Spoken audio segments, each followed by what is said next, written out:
MTV news Kannada ವಾಹಿನಿಗೆ ಸ್ವಾಗತ. ನಮ್ಮ ಸರ್ಕಾರದಲ್ಲಿ ಪಂಚಮಸಾಲಿ ಸಮಾಜಕ್ಕೆ 2D ಮೀಸಲಾತಿ ಕೊಟ್ಟಿದ್ದೀವಿ. ಕೇವಲ ನಮ್ಮ ಸಮಾಜಕ್ಕೆ ಮಾತ್ರ ಕೊಟ್ಟಿಲ್ಲ. 40 ಜಾತಿಗಳಿಗೆ 7% ಮೀಸಲಾತಿ ಕೊಟ್ಟಿದ್ದೀವಿ ಅಂತ ಬಿಜೆಪಿ ಶಾಸಕ ಬಸನಗೌಡ ಪಾಟೀಲ್ ಯತ್ನಾಳ್ ಹೇಳಿದ್ದಾರೆ. ಬೆಳಗಾವಿಯಲ್ಲಿ ಸುದ್ದಿಗಾರರೊಂದಿಗೆ ಮಾತನಾಡಿದ್ರು. ಯಾರು 2A ಮೀಸಲಾತಿ ಇಲ್ಲವೋ ಅವರಿಗೆ 2D ಮೀಸಲಾತಿ ಕೊಟ್ಟಿದ್ದೀವಿ. 104 ಸಮಾಜಕ್ಕೆ ಇದು ಅನ್ವಯಿಸುತ್ತೆ ಎಂದಿದ್ದಾರೆ. ಕೊಟ್ಟಿವ್ರಿ ಬರೀ ಪಂಚಮಸಾಲಿಗಳ ನಿನ್ನೆ ಹೇಳಿಲ್ಲ ನಾನು ಅಸೆಂಬ್ಲಿಯಲ್ಲಿ 40 ಜಾತಿಗಳು ಕೂಡಿ 7% ಕೊಟ್ಟಿವಿ. 15%ನಾಗ 104 ಜಾತಿ ಅದಾವೆ 2Aದಾಗ. 2Cದಾಗ ಒಕ್ಕಲಿಗ ಸಮುದಾಯದ ಎಲ್ಲ ಉಪಜಾತಿಗಳದಾವೆ. 2Dಯಲ್ಲಿ ನಾ ಹೇಳಿದೆ ನಾನು ವೀರಶೈವ ಲಿಂಗಾಯತ ಯಾವ 2Aದಾಗಿಲ್ಲಲ್ಲ ಅವರೆಲ್ಲ ಸೇರ್ಯಾರ.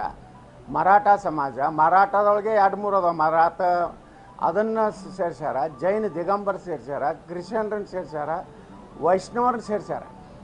ಇಷ್ಟೆಲ್ಲ ಸಮುದಾಯಕ್ಕೆ ನಾವು 2D 7% ಕೊಟ್ಟಿವಿ. ಮತ್ತು ಕೇವಲ ಇದು ಪಂಚಮಸಾಲಿಗಳಲ್ಲ, ವೀರಶೈವ ಲಿಂಗಾಯತರಲ್ಲಿ ಬಿಟ್ಟು ಹೋದಂಥ ಏನು ದೀಕ್ಷೆ ಲಿಂಗಾಯತರು ಇರ್ಬೋದು, ಗೌಡ ಲಿಂಗಾಯತರು ಇರ್ಬೋದು, ಆದಿ ಬಣಿಜ್ಗ ಇರ್ಬೋದು, ಕೂಡು ಒಕ್ಕಲಿಗ ಇರ್ಬೋದು, ಮಲೈಗೌಡರು ಇರ್ಬೋದು, ಜಂಗಮರು ಇರ್ಬೋದು, ಎಲ್ಲರಿಗೂ ಸಿಕ್ಕಿದೆ. ಮರಾಠ ಸಮಾಜ ಸಿಕ್ಕಿದೆ, ಜೈನ ದಿಗಂಬರ ಸಮಾಜ ಸಿಕ್ಕಿದೆ, ಕ್ರಿಶ್ಚಿಯನ್ರಿಗೆ ಸಿಕ್ಕಿದೆ. ಅದ್ರ ಜೊತೆಗೆ ವೈಷ್ಣವ ಸಮಾಜದ ಅನೇಕ ಉಪಪಂಗಡಗಳು ಸಿಕ್ಕಿದೆ.